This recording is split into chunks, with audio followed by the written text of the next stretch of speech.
Nos visita Hugo Aguilar, él es profe de Ciencias del Lenguaje de nuestra Universidad Nacional de Río Cuarto, también profesor de Hermenéutica, y hemos hablado aquí durante el año de varios temas referidos a la comunidad, lo social, el discurso, hemos hecho análisis del discurso también, que es su especialidad, y hoy vamos a hablar de los rituales. ¿Qué es el ritual de renovación? ¿Qué es el fin de año? Que lo tenemos tan encima. ¿Cómo estás, Huguito? Muy bien, muy bien. Bueno, un placer tenerte por acá. Igualmente, claro. Bueno, hablemos de los rituales. Hablemos de los rituales, porque no pueden faltar, pero a la vez nos ponen en una órbita medio... Lo que pasa es que los rituales representan una función social, que es la de bajar la ambigüedad de las cosas que se hacen y se dicen, ¿no? Y muchos son rituales ancestrales y muchos están pegados a creencias religiosas, ¿no? Claro. Los más poderosos posiblemente sean estos como los del fin de año, ¿no? Porque es cultural. Sí. ¿Qué significa? Que no termine el año para todos. O sea, para Occidente, que siempre se consideró el centro del mundo, termina el año, ¿no? El 31 de diciembre.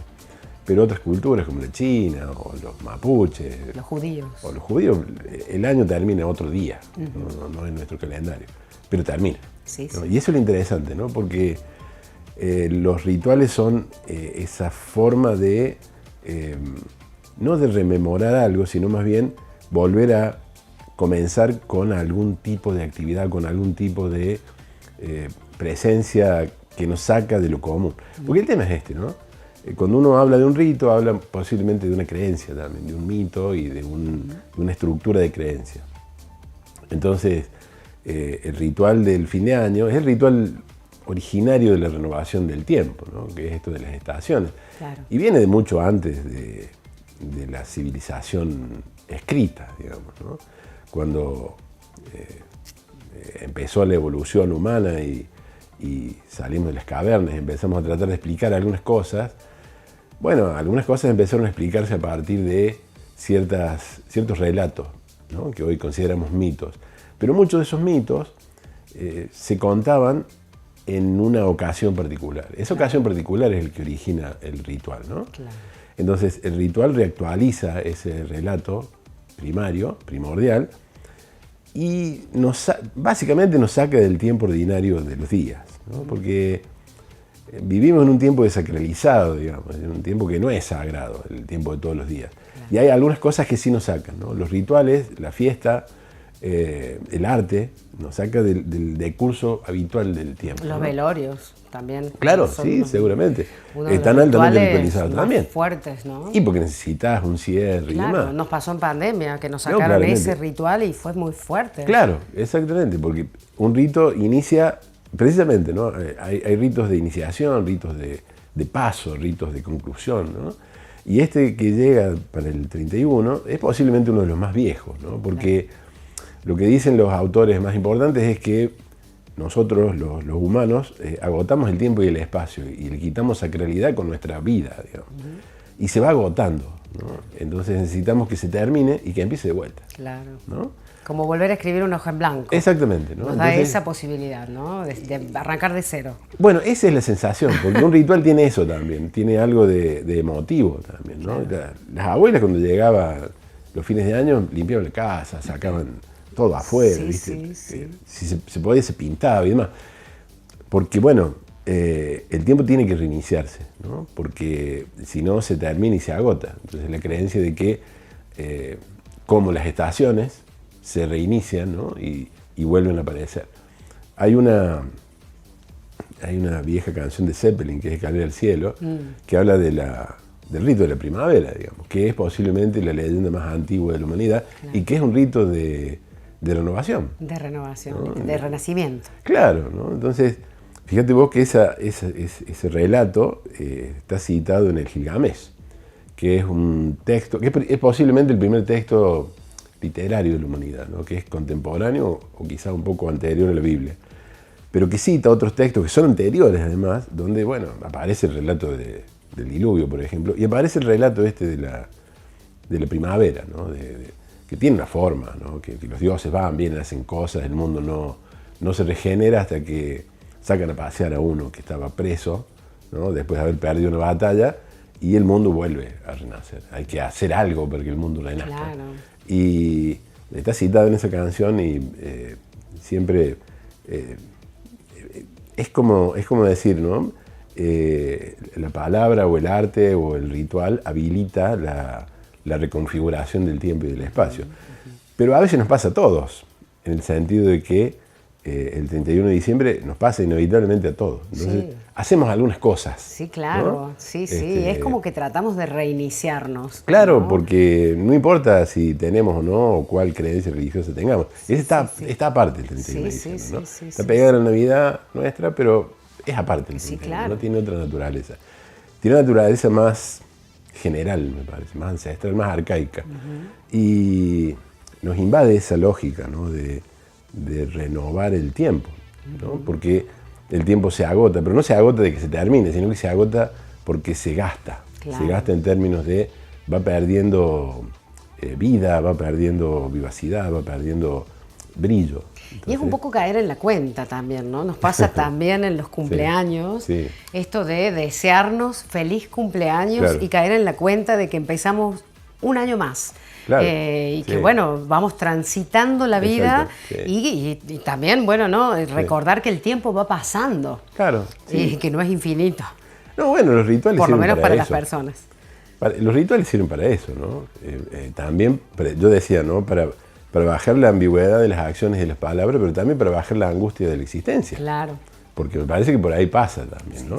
Entonces, le dan como forma a la propia vida, porque le dan sentido. O sea, todo ritual que le da sentido, para un lado o para el otro a la vida, baja el nivel de ansiedad que la vida produce o de angustia, digamos. Y sobre todo estas cuestiones que tienen que ver con la comunidad en general, sí, ¿no? Porque estas cosas que nos pasan a nivel personal las vivimos más en soledad o tal vez en un círculo muy íntimo, pero esto que le pasa a todos juntos, ¿no? Como ha sucedido, no sé, en alguna final y nos hemos sentido argentinos y ahí ya no importa si sos de acá, de allá, ahí nos igualamos. Y eso también tiene un significado. Por supuesto que sí, digamos, porque eso hay alguien que dice que es un hecho liminar, digamos, del límite. Llega un punto en donde se disuelve toda diferencia porque nos pasa a todos la misma cosa. La misma cosa. Puede ser, como decís vos, ¿no? El campeonato del mundo, una guerra, una angustia muy general, la pandemia, es decir, una experiencia colectiva, ¿no? Claro. El problema de las sociedades contemporáneas es que esas experiencias colectivas nos sorprenden sin comunidad, porque vivimos en lugares geográficos determinados, pero no necesariamente construimos comunidad, ¿no? Lo que salimos a festejar porque estudiante ascendió, entendemos de qué se trata, digamos. Pero es ese momento, es solo ese momento, ¿no? Es precisamente ese ritual de festejo es también un ritual, ¿no? Claro. Porque es la necesidad de compartir con el otro algo que no es individual, ¿no? Creo que esa es la palabra clave en esto que estás comentando, ¿no? Compartir. Porque yo digo que hay cosas que nos pasan a los seres humanos que si no se comparten, no tienen ese significado ni para uno mismo. Aunque uno en el fondo lo sienta así, parece que cuando se comparte se hace más grande. Esto de sentir la misma felicidad que el otro, por ejemplo, o la misma angustia en situaciones adversas, nos hace sentir también que no estamos solos. Porque a veces tendemos a pensar que sí, que podemos solos, que el otro no importa. Pero somos seres gregarios, vivimos en comunidad, digamos. Entonces necesitamos de la colectividad, de la comunidad, digamos, en ciertas experiencias. Porque eso hace a la salud de la existencia, digamos, a poder vivir, digamos. Porque responde también a nuestra propia naturaleza, digamos, ¿no? Y está estudiado, yo quiero mencionar, por ejemplo, al Ho'oponopono, que viste que es como una cuestión muy fuerte en torno a las palabras, a ese momento en el que muchas personas a la vez, ¿no? Tienen en pensamiento o en existencia ciertas palabras que realmente se hacen poderosas, ¿no? Sí, claro, sí. El por favor, perdón, gracias. Lo que pasa es que son momentos de la cultura y de la sociedad, ¿no? El discurso, vos tenés dos cosas que construyen comunidad precisamente, ¿no? O lo que crees, o cómo hablas, o la lengua que usás, digamos. Y curiosamente, las dos se juntan en el mito y en el rito, ¿no? Para poder compartir una experiencia liminar, un festejo o una pena de manera comunitaria, necesitas las dos cosas. Claro. Necesitas creer lo mismo y necesitas hablar el mismo sistema. Claro. Porque si no, sos un otro. Exacto. Estás afuera, ¿no? Y me parece que esta idea de que el discurso es una construcción colectiva es el centro del asunto, digamos. Porque muchas veces también nos parece que vamos perdiendo la capacidad de hablar con el otro, ¿no?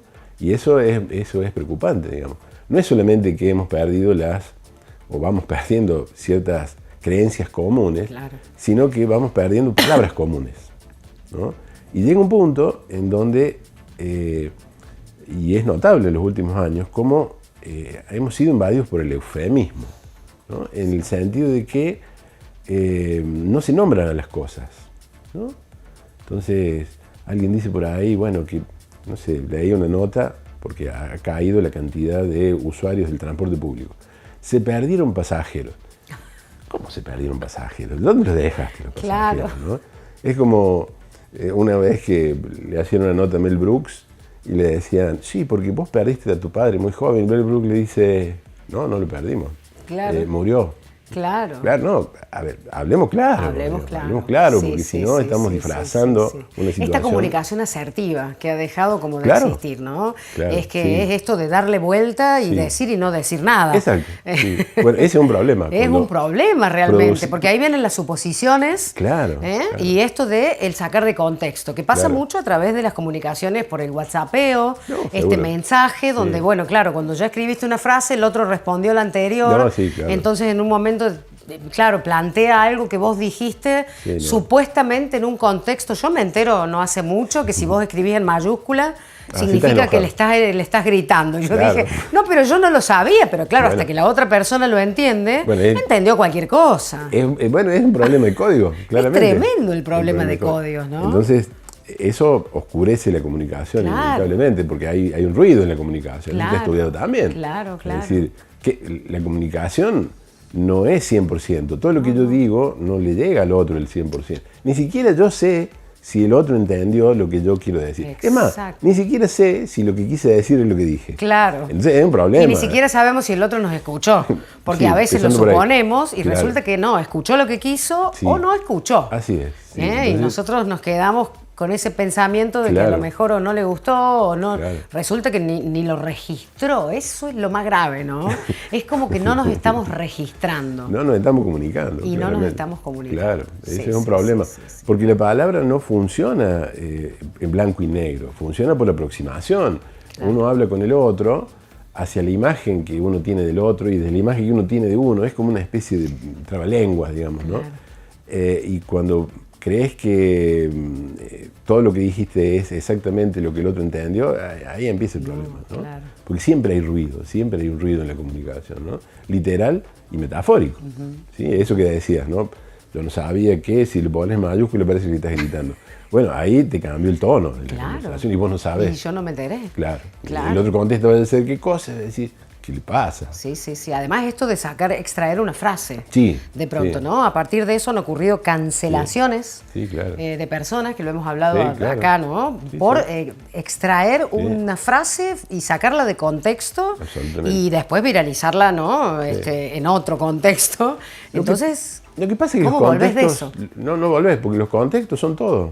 claro, Vos podés usar la misma frase en contextos distintos y que tenga un sentido diferente. claro. Alguien puede llegar tarde a una cita y vos le decís qué tarde que llegaste y es literal. Ahora, si llegó muy temprano y le decís qué tarde que llegaste, estás diciendo otra cosa, ¿no? Estás en otro tono. Sí, sí, sí, Entonces, sí, no sí, estás sí, reprochando, estás haciendo un chiste en todo caso. Y al revés. Entonces, la misma frase en contextos distintos tiene un sentido diferente. Tiene el mismo significado, que es lo que dicen las palabras. Pero el sentido no se lo da la palabra sola, sino la palabra cuando se produce en un contexto determinado. Claro. Si no, sos boleta. Me encanta, me gustaría que sos boleta realmente. Me gustaría que para cerrar, así muy rápidamente, relacionemos los que son los rituales con los símbolos. Estas Sí, cosas claro. que se dicen Seguro, claro. o que no se dicen, pero que están Claro. ahí de todos modos. Lo que pasa es que los símbolos son... Mira qué tema. Tuvimos en una jornada hace unos días en la universidad con esto. Hemos pasado de una cultura, una sociedad que habla en signos, ¿sí? Y uno confía en la denotación del signo, es decir, que el signo diga casa, gato, perro, Sí, hoy, etcétera, ¿no? Como una cierta literalidad y una cierta confianza a que el signo sea capaz de decir al mundo. El símbolo es un grado distinto de eso, ¿no? Porque cuando vos usás un signo, el signo apunta a una ausencia. Vos podés decir mar, pero no está el mar, pero lo podés usar a la palabra. Claro. Ahora, cuando se presenta un símbolo, el símbolo le pertenece o participa de aquello que simboliza. No es un signo que indica una ausencia, claro, sino que es un símbolo que indica una presencia efectiva. Entonces, hemos pasado a una cultura que hablaba en signos y confiaba en los signos, a hablar casi simbólicamente, porque estamos explotando el nivel emotivo del lenguaje, ¿no? Claro. Porque el símbolo es emotivo. Es como si uno hiciera una especie de tensión entre el signo que es racional cartesiano y el símbolo que es emocional. Y se está explotando eso, ¿no? Y eso es un problema también. Pero el símbolo es el elemento en el que hablan los mitos y los ritos. Claro. Entonces, el símbolo tiene varias formas. Una de las formas de definirla es esta, ¿no? Esta de que participa de...